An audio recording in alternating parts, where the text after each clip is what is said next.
Oke, selamat datang kembali di pembahasan kita kali ini.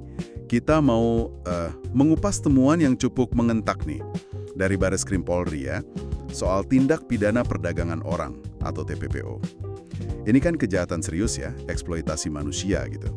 Sumber kita dari laporan berita terbaru. Nah, misi kita hari ini, kita coba pahami deh, seberapa besar sih sebenarnya masalah TPPO yang baru terungkap ini? Terus siapa aja korbannya, gimana cara pelaku menjerat mereka, dan yang paling penting nih, peringatan krusial buat Anda semua. Kita langsung aja ya ke angkanya, ini terus terang bikin kaget. Bareskrim mengungkap ada 189 kasus TPPO, dan itu cuma dalam 6 bulan pertama tahun 2025 loh, banyak banget ya. Iya betul itu, angkanya memang signifikan dan yang perlu jadi catatan juga ya, dari 189 kasus itu, ada 546 korban yang berhasil diselamatkan. Ini bukan cuma angka ya, ini individu, manusia.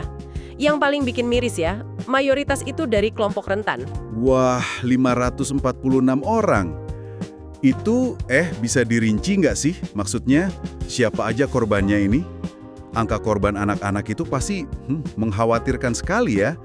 Ada pola khusus gitu nggak sih? Kenapa anak-anak sering banget jadi target? Oke, jadi datanya itu gini, ada 260 perempuan dewasa. Terus 45 anak perempuan, laki-laki dewasanya ada 228, dan anak laki-laki ada 23 orang.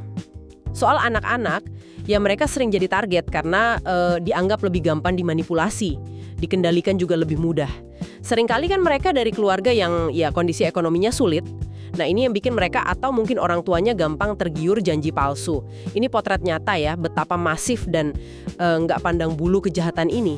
Ya ampun, ngeri ya dengarnya. Terus gimana sih caranya para pelaku ini bisa menjerat korban sebanyak itu? Modus utamanya apa yang mereka pakai? Gitu.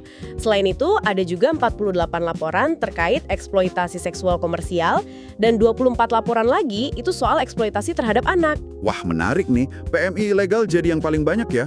Tapi kan sekarang udah banget ya upaya pengawasan PMI. Kok bisa ya jalur non-prosedural ini masih dominan banget? Celahnya di mana sih sebenarnya yang dimanfaatin pelaku ini? Nah, ini dia. Ini menunjukkan masih ada celah pengawasan ya di sistem kita yang sayangnya terus dimanfaatkan pelaku.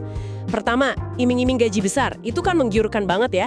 Terus kadang calon pekerjanya kurang paham prosedur resmi. Proses rekrutmennya juga kadang cepet banget, tanpa verifikasi mendalam. Nah, itu jadi pintu masuk. Pelaku juga sering manfaatin jaringan informal. Ditambah lagi, korban sering kurang akses informasi. Belum lagi, ini kan kejahatan lintas batas ya, jadi penindakannya hukumnya juga lebih kompleks gitu. Polanya jadi mengerikan ya kalau diikuti. Hampir kayak peta rute kejahatan gitu. Sumber kita juga nyebutin daerah asal korban yang umum ada Jawa Barat, Kalimantan Utara, Sulawesi Selatan, NTT, NTB, Sumatera Utara.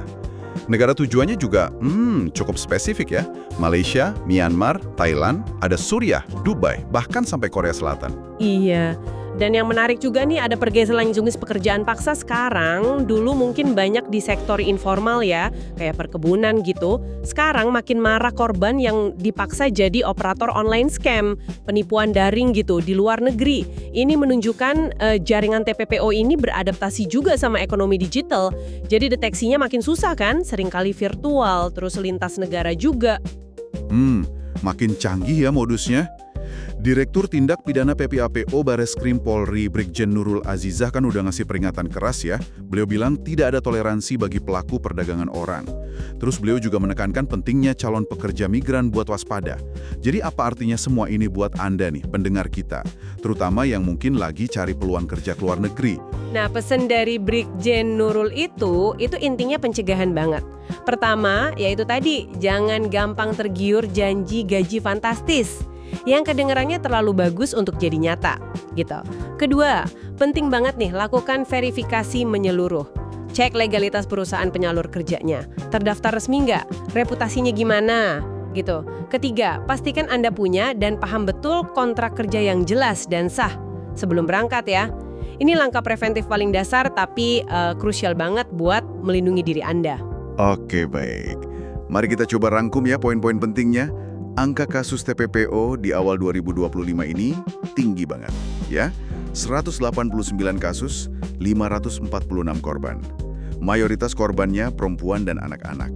Ini yang paling menyedihkan. Modus utamanya ternyata pengiriman PMI non-prosedural. Selain itu ada eksploitasi seksual, eksploitasi anak. Dan yang baru nih, bahkan merambah ke online scam. Jadi intinya, kewaspadaan dan verifikasi informasi itu kunci mutlak buat Anda. Terutama sebelum terima tawaran kerja, khususnya ke luar negeri. Kan, angka 189 kasus ini kemungkinan besar itu cuma puncak gunung es loh. Di baliknya itu ada jaringan kejahatan yang terorganisir rapi, kompleks, dan kalau digali lebih dalam lagi ada faktor-faktor sosial, ekonomi yang ya rumit yang mendorong sebagian warga kita cari peluang sampai akhirnya mereka jadi rentan dan terjerat. Nah ini kan memunculkan pertanyaan mendasar ya buat kita semua. Langkah sistemik jangka panjang apa sih yang perlu kita dorong bareng-bareng supaya bisa benar-benar melindungi warga negara kita dari ancaman TPPO yang terus mengintai ini? Itu mungkin yang perlu kita pikirkan bersama ya.